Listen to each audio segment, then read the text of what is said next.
Here we are having a metallic sphere और metallic sphere का centre आपका कितना है, let's say centre is O and let's से रेडियस इज R, ठीक है। और ये जो चार्ज है, समझो ये चार्ज इसके सरफेस पे रिसाइड कर रहा है, let's say this is positively charge. अच्छा मुझे बताइए ये जो शेल है मेटालिक है कि नॉन मेटालिक है? मेटालिक। तो डिस्ट्रीब्यूशन ऑफ चार्ज हमेशा यूनिफॉर्म रहेगा। कैसा रहेगा? यूनिफॉर्म। तो लेट्स से यहाँ पे चार्ज आपका कितना है, Q है। ये चार्ज यूनिफॉर्मली डिस्ट्रीब्यूटेड रहेगा कि नॉन यूनिफॉर्मली? यूनिफॉर्म। अच्छा ये सरफेस के ऊपर है कि अंदर है? सरफेस के ऊपर है। सरफेस के ऊपर है। इज इट हॉलो और इज इट सॉलिड? नाम में क्या दिया है? शेल। शेल मतलब कैसा रहेगा? हॉलो रहेगा। मतलब कहने से this is a hollow metallic shell. Distribution of charge uniform की नॉन यूनिफॉर्म? अच्छा अब मुझे तो स्फीयर है, स्फीयर के सरफेस एरिया के ऊपर चार्ज डिपॉजिटेड है, तो हमें सरफेस चार्ज डेंसिटी लेनी पड़ेगी। हाँ, and we know that surface charge density यानी कितना आएगा, तो we can simply say surface, ठीक है, surface charge density, and the surface charge density is denoted by the symbol called as sigma, and the sigma can be written as total charge upon surface area. What is surface area of a sphere? 4 pi r square. तो यहाँ पे कितना आएगा? 4 pi into capital R square. So from here we can get the value of Q. So therefore Q can be written as यहाँ पे कितना आएगा? sigma into 4 pi into capital R square. Yes or no? ये हमें आगे काम में आएगा। We will name this as equation number, या फिर रोमन इक्वेशन 1 नाम दे दो, या जो भी आपको नाम देना। अभी क्लियर इन दिस केस? यहाँ तक समझा? अच्छा अब मुझे क्या निकालना है? इलेक्ट्रिक फील्ड जब भी निकालनी है तो देखो हमारा लॉजिक बहुत क्लियर है। पहले हम लोग जहाँ पे चार्ज है, चार्ज कितना है, चार्ज कितना है होने के बाद में फिर हम लोग क्या देखेंगे, उसका डिस्ट्रीब्यूशन देखेंगे, और डिस्ट्रीब्यूशन के बाद में हम लोग क्या देखेंगे कि कौन से पॉइंट पे आपको फील्ड निकालनी है। तो let us consider a point P। So here we consider point P, और ये पॉइंट P कितने डिस्टेंस पे? Let's say it is at a distance of small r, ठीक है। अच्छा मुझे तो ये बाहर है कि अंदर है?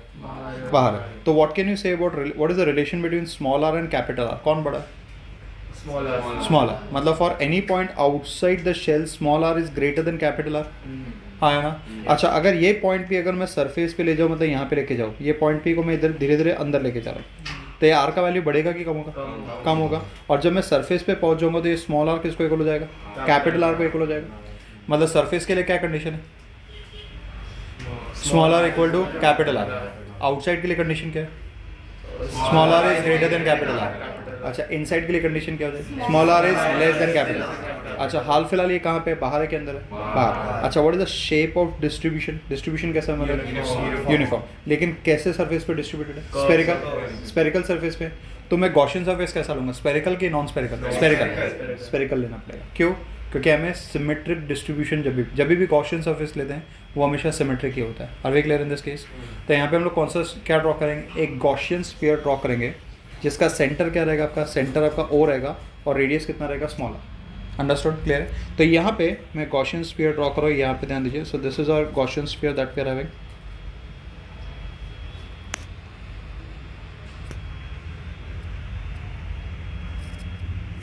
So here we have a Gaussian sphere, ठीक है। अच्छा अब देखिए Gaussian sphere, is it a symmetric surface or non-symmetric surface?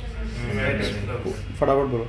Symmetric। Is it passing through point P जहाँ पे फील्ड निकालें? Yes, ठीक है, क्लियर है यहाँ तक है? अच्छा अब मैं यहाँ पे बात करता हूँ, एक छोटा सा एरिया हम लोग लेंगे। अब यहाँ पे छोटा सा एरिया है, तो यहाँ पे अगर मैं एरिया वेक्टर ड्रॉ करूँ तो एरिया वेक्टर इस पर्टिकुलर डायरेक्शन में आएगा। As I told you area vector हमेशा क्लोज सरफेस के लिए बाहर की तरफ डायरेक्टेड है। अच्छा for positive charge electric field is directed away और टूवर्ड्स, सुनाई दिया? अवे। तो इलेक्ट्रिक फील्ड मतलब ये जो पॉजिटिव सरफेस है इसको परपेंडिकुलरली बाहर निकलेगी, मतलब रेडियली ऐसे बाहर निकलेगी इलेक्ट्रिक फील्ड मेरी। तो ये मेरी इलेक्ट्रिक फील्ड हो गई, आया ना।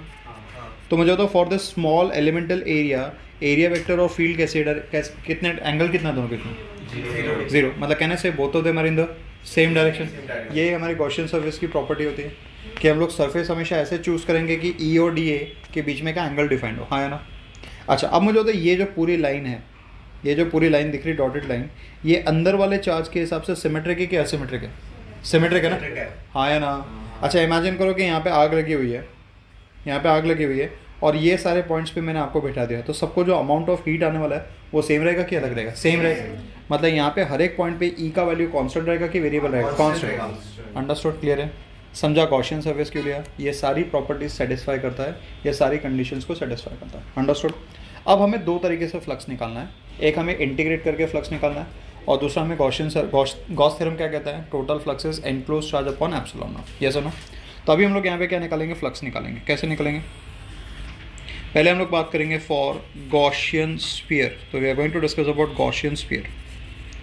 तो गॉसियन स्फीयर की अगर हम लोग कंडीशन देखें तो यहाँ पे क्या मिलेगा, यहाँ पे सिंपली हम लोग लिख सकते हैं flux phi it is equal to कितना आएगा, integration over a close surface E D A cos theta, yes और नो, ठीक है। थीटा का वैल्यू कितना आ रहा है हमारा, 0 आ रहा है, तो कॉस थीटा अगर 0 है तो कॉस 0 कितना हो जाएगा, cos 0 will be equal to 1 हो जाएगा, यस और नो। मतलब ये वाला टर्म कितना हो जाएगा आपका 1, यस और नो। अच्छा ये ई कांस्टेंट है कि वेरिएबल है, सुना नहीं दिया, कांस्टेंट, ये इंटीग्रेशन साइन के अंदर की बाहर क्योंकि यूनिफॉर्म फील्ड है, तो ये ई आपका बाहर आएगा, ये कॉस थीटा आपका क्या हो गया, 1 हो गया, तो यहाँ पे कितना आएगा, so I can write phi can be written as E बाहर आ गया, यहाँ पे cos 0 की जगह 1 आ गया, और यहाँ पे कितना आएगा, इंटीग्रेशन ऑफ डी ए आ जाएगा ओवर अ क्लोज सरफेस। अच्छा ये छोटे एरिया का इंटीग्रेशन अगर आप करेंगे तो छोटा एरिया मिलेगा कि टोटल एरिया मिलेगा, टोटल एरिया। अच्छा ये जो छोटा एरिया डी ए लिया ये कहाँ पे है, बाहर वाले सरफेस पे कि अंदर वाले सरफेस पे, बाहर वाले सरफेस पे, तो जब इंटीग्रेट करेंगे तो ये पूरे सरफेस का एरिया मिलेगा, हाँ है ना, 4 पाई स्मॉल आर स्क्वायर की 4 pi capital R square, 4 pi small are square, तो यहाँ पे कितना आएगा, so I can say total flux pi this can be written as E into कितना आएगा, 4 pi into small are square. ये बात समझा, देखो we name this as equation number 2 नाम दे देंगे इसे, we name this as equation number 2। Are we clear in this case, ये हो गया आपका गॉसियन स्फीयर के लिए फ्लक्स निकाल दिया, यस और नो। अब हम लोग क्या देखेंगे अभी हम लोग एनक्लोज चार्ज देखेंगे, ठीक है। अच्छा अब देखो ये मेरा गॉसियन स्फीयर है पूरा, हाँ है ना, इस पूरे स्फीयर के अंदर में ये पूरा का पूरा चार्ज है, हाँ है ना, तो कहने से what is the total enclose charge, कहने से total enclose charge is plus Q, तो यहाँ पे हम लोग क्या लिखेंगे, सो नेक्स्ट हमारा पॉइंट क्या है, enclose charge, and this enclose charge it is equal to कितना आ जाएगा, प्लस क्यू आ जाएगा। So then we can go by Gauss theorem, तो यहाँ पे हम लोग लिखेंगे by Gauss theorem we can simply say, ठीक है, we can simply say total flux, ठीक है, total flux is equal to कितना आएगा, 1 upon epsilon not times enclosed charge, yes और no. I hope I am clear this part. तो let's substitute the values, तो यहाँ पे कितना आएगा, so therefore I can say total flux phi this can be written as 1 upon epsilon not times capital Q, yes और no. We name this as equation number 3, इसको हम लोग equation number 3 नाम दे देंगे। Are we clear with this part, यहाँ तक समझ में आएगा, देखिए प्लीज चेक। अब क्या करना है, अब आपको सिंपली मैंने बताया था आपको 2 तरीके से फ्लक्स निकालना है और सिंपली उसे क्या करना है, इक्वेट करना है। तो you can simply say from, यहाँ पे क्या लिखेंगे, from equation 2 and equation number 3 we can simply say क्या लिख सकते हैं हम लोग, ई इंटू कितना आएगा, 4 pi small are square, and this should be equal to यहाँ पे कितना आएगा, capital Q upon epsilon naught. अब हमें ई का वैल्यू निकालना है, तो ये जो टर्म है इसको आप राइट साइड में शिफ्ट करेंगे, सो देयरफॉर क्या मिलेगा, ई इज इक्वल टू कितना मिलेगा, 1/4 pi epsilon naught and into Q upon कितना मिलेगा, small are square. Are we clear with this, यहाँ तक समझ में आया इलेक्ट्रिक फील्ड का formula, are we clear with this part, देखिए ध्यान से, पिक्चर क्लियर है यहाँ तक है। अच्छा अब मुझे होता है यही सेम फॉर्मूला किसके लिए वैलिड है, पॉइंट चार्ज के लिए वैलिड है, इज इट वैलिड और not, yes, k q by r square, yes और नो। मतलब कहने से for this particular sphere is behaving as a point charge for this point P, हाँ है ना। अच्छा यहाँ पे डिस्टेंस कहाँ से लिया गया, सेंटर से लिया कि सरफेस से लिया, सेंटर, मतलब कभी भी चार्ज शेल रहेगा तो डिस्टेंस हमेशा हम लोग कहाँ से लेंगे, सेंटर से लेंगे, कभी भी सरफेस से लिया नहीं जाता। तो we can say for any point outside the charge sphere it behaves as a point charge. What did I say, for any point outside the charge sphere it behaves as a point charge with whole charge concentrated at the center. Understood, are we clear in this case, ये बहुत important point है, ये बात ध्यान रखें। We name this as equation number 4, ये समझा। अब यहाँ पे Q का एक वैल्यू जो हमने इक्वेशन 1 में ऑब्टेन किया वो हम लोग सब्स्टिट्यूट करेंगे, ठीक है, क्लियर है यहाँ तक है। So therefore I can say E can also be written as 1/4 pi epsilon not, यहाँ पे Q की जगह कितना आएगा, सिग्मा इंटू कितना आएगा, 4 पाई कैपिटल आर स्क्वायर, और नीचे में कितना आएगा, स्मॉल आर स्क्वायर, ये सुनो कुछ कैंसिल होगा, 4 पाई, तो यहाँ से 4 पाई कैंसिल, तो E will be equal to कितना आएगा, sigma upon epsilon naught, and this has to be multiplied by कितना आएगा, capital R square upon small are square. Are we clear with this part? So this is for point outside और inside और on surface, किसके लिए ये, outside, ठीक है, clear यहाँ तक है। अच्छा इफ पॉइंट P, नेक्स्ट हम लोग बात करेंगे इफ पॉइंट P, ठीक है, इज ऑन सरफेस, ठीक है, अगर पॉइंट P कहाँ पे, सरफेस पे, तो स्मॉल आर और कैपिटल आर के बीच में क्या रिलेशन रहेगा, बोलो, सेम रहेगा, हाँ है ना, मतलब ये जो इक्वेशन हमने ऑब्टेन किया ये और ये जो इक्वेशन ऑब्टेन किया इसमें हम लोग क्या पुट कर सकते हैं, स्मॉल आर इक्वल टू क्या डाल सकते हैं, कैपिटल आर। तो चलिए क्या मिलेगा, so therefore I can say value of E on the surface, ठीक है। So this will be equal to कितना आएगा, 1/4 एप्सिलॉन नॉट, ठीक है, यहाँ पे डाल रहे हैं ध्यान दो। तो capital Q as it is, ये स्मॉल आर की जगह क्या आएगा बोलो, कैपिटल आर। तो यहाँ पे क्या मिलेगा, capital Q upon capital R square. अच्छा, अगर यहाँ पे अगर मैं डालता हूँ स्मॉल आर और कैपिटल आर, मतलब ये वाला टर्म और ये वाला टर्म इक्वल होगा कि अनइक्वल होगा, इक्वल। ये रहेगा कि कैंसिल हो जाएगा, कैंसिल, मतलब बचेगा क्या सिर्फ आपका sigma upon epsilon. So this will be equal to कितना आएगा, सिग्मा डिवाइडेड बाई यहाँ पे कितना आएगा, एप्सिलॉन नॉट आएगा। So this is nothing but value of electric field on the surface of the sphere. Understood, are we clear यहाँ तक है क्या किया। तो अभी हमने 2 पॉइंट के लिए डिस्कशन किया, कौन से 2 point, for a point on outside and for a point outside the shell and for a point on the shell. समझा मैंने क्या कहा, आउटसाइड द शेल के लिए कंडीशन क्या है, small r is equal to small r is greater than capital and for the surface is small r is equal to capital. Understood, are we clear in this case, यहाँ तक समझा। अब हम लोग बात करेंगे पॉइंट सी, इसी का पार्ट सी हम लोग बात करेंगे, ठीक है। पॉइंट सी से for any point inside the sphere और शेल। समझा मैंने क्या कहा। तो अभी यहाँ पे शेल कहाँ पे, शेल के अंदर की बात हो रही है। तो यहाँ पे ध्यान दीजिए, suppose here we have a sphere like this, देख रहे हैं। Let's say this is again positively charged that we have assumed in the previous part. Let's say this is a centre, this is your radius r, and here we have point P, and let's say it is at a distance of small r. कौन बड़ा, small r के capital R, capital. तो we can say small r is less than capital R. Understood. अच्छा, अब मुझे क्या बनाना पड़ेगा, what is the shape, how the charge is distributed, uniformly but on the surface of the sphere.